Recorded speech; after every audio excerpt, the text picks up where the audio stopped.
আবারও মানবিকতার এক উজ্জ্বল দৃষ্টান্ত স্থাপন করলেন রাজ্য বিধানসভার বিধায়ক পিনাকি দাস চৌধুরী।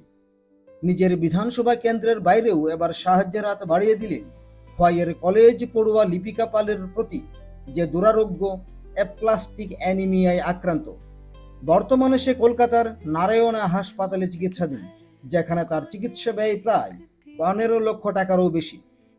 লোকচোখে এখনও ঋতিকার হাজারো স্বপ্ন হাসিতে ভরিয়ে তুলতে চায় চারপাশ, কিন্তু আজ সে জীবন যুদ্ধের কঠিন লড়াই লড়ছে। প্রতিদিন তার মা প্রার্থনা করছেন, আমার মেয়েটাকে বাঁচিয়ে দাও। এমন কঠিন মুহূর্তে লিপিকার পাশে দাঁড়ালেন বিধায়ক পিনাকি দাস চৌধুরী। মানবিকতার নিদর্শন স্বরূপ তিনি নিজের 1 মাসের সম্মানিত ভাতা 1.5 লক্ষাধিক টাকার একটি চেক তুলে দেন ঋত্বিকার বাবা স্বপন পালের হাতে।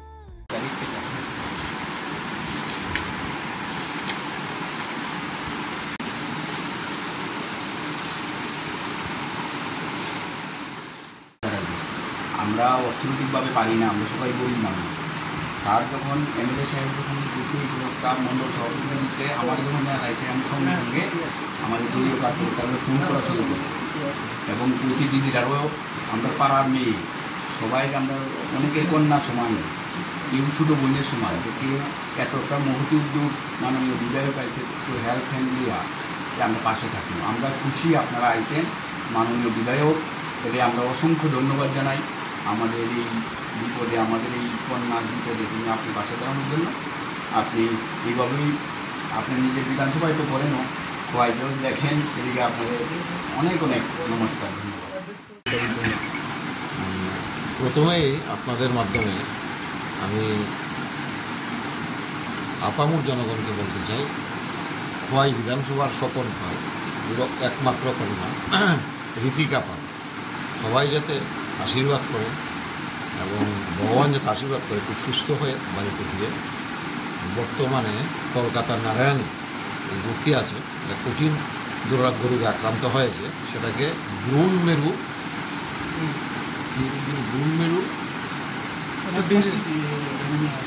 এমিনিয়া, ব্রুন মেরু অ্যাডমিনিস্ট্রেটিভ এমিনিয়া।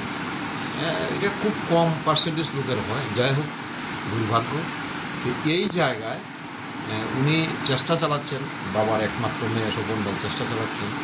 চেন্নাইতেও চিকিৎসা হয়েছে, কিন্তু একটু এখনও যতটুকু উন্নত হওয়ার এই জায়গাতে যায়নি। পরবর্তী সময় কলকাতাতে প্রচুর অর্থের বিষয়, প্রচুর অর্থ, নারায়ণীতে চিকিৎসা চলছে। তো এই জায়গায় খবর পেয়ে ফেসবুকও দিয়েছে উনি সাহায্য করার জন্য।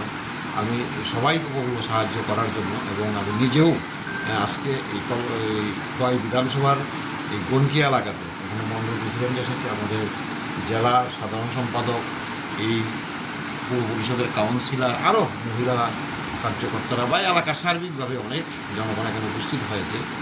আমরা সবাই মিলে চেষ্টা করছি কিছু ওই পরিবারের পাশে থাকা এবং সহযোগিতা করা, আর সর্বোপরি উপরওয়ালা যাতে ওনার আশীর্বাদ বর্ষিত হয়, মেয়েটা যাতে খুব তাড়াতাড়ি সুস্থ হয়ে এই জায়গাতে আবার সুন্দরভাবে বাড়িতে ফিরে আবার গ্র্যাজুয়েশন অলরেডি কমপ্লিট করেছে। তো এই জায়গায় আমি আমার যেহেতু মানুষ নির্বাচিত করেছে, আমার যে সাম্মানিক ভাতা মাসের 1.5 লক্ষ টাকা আমরা পাই, ওই 1 মাসের ভাতাটা ওর চিকিৎসার জন্য আমি ওনার গার্জেনের হাতে, বাবার হাতে, স্বপন পালের হাতে চেকের মাধ্যমে তুলে দিলাম। আমি আশা করব খুব তাড়াতাড়ি সে সুস্থ হয়ে বাড়িতে ফিরবে। নমস্কার, ধন্যবাদ।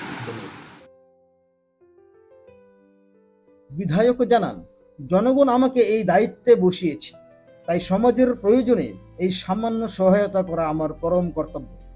পাশাপাশি তিনি সমাজের সর্বস্তরের মানুষকে আহ্বান জানান, লিপিকার জীবনের জন্য আমরা সবাই যদি একটু করে এগিয়ে আসি, তাহলেই সম্ভব তার স্বপ্নকে বাঁচানো।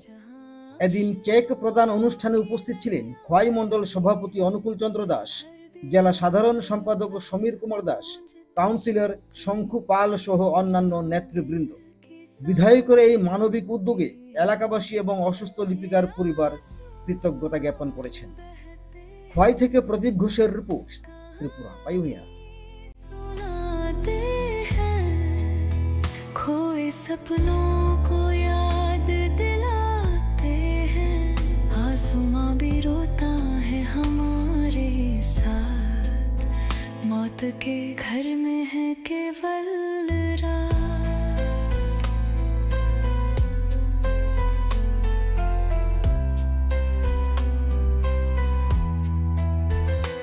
हर कोना एक